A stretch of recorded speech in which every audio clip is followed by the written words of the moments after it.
Hello everybody, Christian from Treasure Town here, and today we're going to be speaking about the 1934 D Peace Dollar, going over the unique history and values on this coin as well as the VAMs. There's a really big variety that you want to be checking for that we'll discuss that is not going to be on all of them, but if you can find one, it's going to be worth way more than the rest, and this one's one of the more significant ones.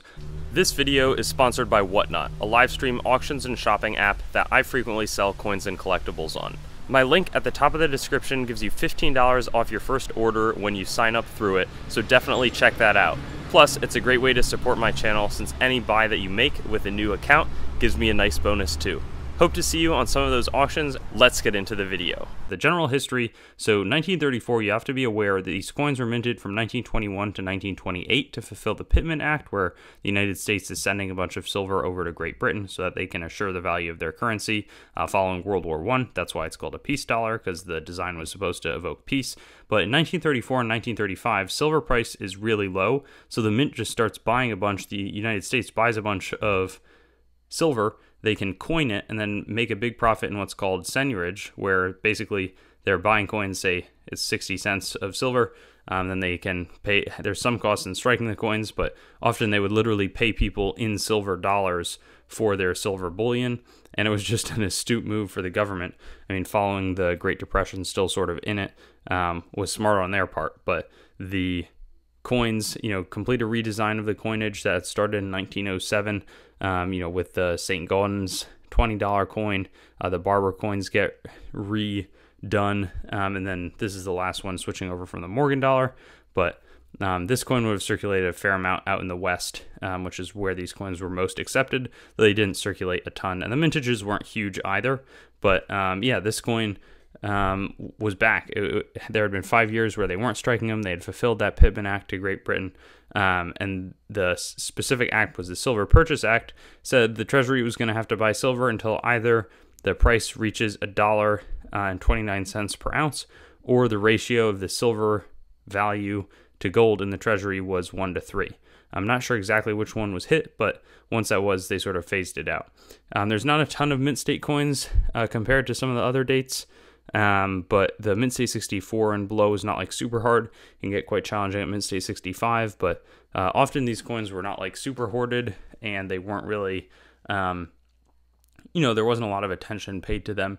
Peace dollars weren't super collected at the time, but a fair amount of the coins, sometimes there's a lot of mint bags coming out of 1,000, which often they were stored in. Very few of those have emerged. Here you can see just what I was talking about, but the coin does have a nice appreciation at that Mint State 65 level, but the Mint State 63, even to have a $300 valuation, is pretty high compared to most peace dollar date and mint marks. That part of that obviously being a 1.5 million mintage, not super high, so it's going to be a little bit rare, and again, they were overlooked, so a lot of them got worn down, but the Mint State 65 really is where it kicks up, so if you have a good eye, consider seeing what you can do along those lines of 64 compared to 65, and then the 66 doesn't jump quite as much as some other dates, seems to be a fair amount in that, but 67, clearly a huge jump. So if you can make one of those, that would be pretty crazy, but the big one to focus on here is the 1934D double die obverse. So it's going to be found both in the tiara with really doubled sort of lower parts of the tiara, but also clear separation lines all through the forehead, the nose, and the top of the mouth. This coin, there's not necessarily massive valuation differences, but it's still pretty cool and a pretty prominent error. Then AU55, it's $100, Mint State 63, $300, Mint State 65, $2,000. Now, I was surprised at the relative not huge increases in value in that past one, but one of the big keys is going to be looking for the double die obverse, but paired with a small D mint mark. That's a lot more rare, and you can see if you sort of run a line through, the smaller D is going to be not filled in, and then a little bit higher up on that last ray. In AU55, it's a $400 fine, and then Mint State 63 is $1,500, so pretty significant increases, but in my opinion, I mean, if you could get one, your hands on one, and find a clear double die obverse with a medium D, seems pretty cool to me. That's just my opinion, though. People seem to be putting emphasis on the small D one, so that's where the value is. But in terms of some of the mint errors, there's one that I could find here. It's a reverse lamination error, sort of in the bottom of the right side of the planchet near like 4 or 5 o'clock.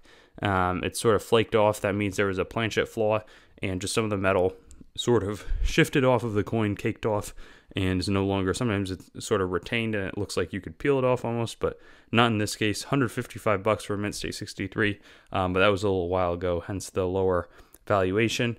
Then the planchet defect on the jaw, I mean, this is not like a big hit. That wouldn't add any sort of details. It's just something underlying in the planchet was wrong.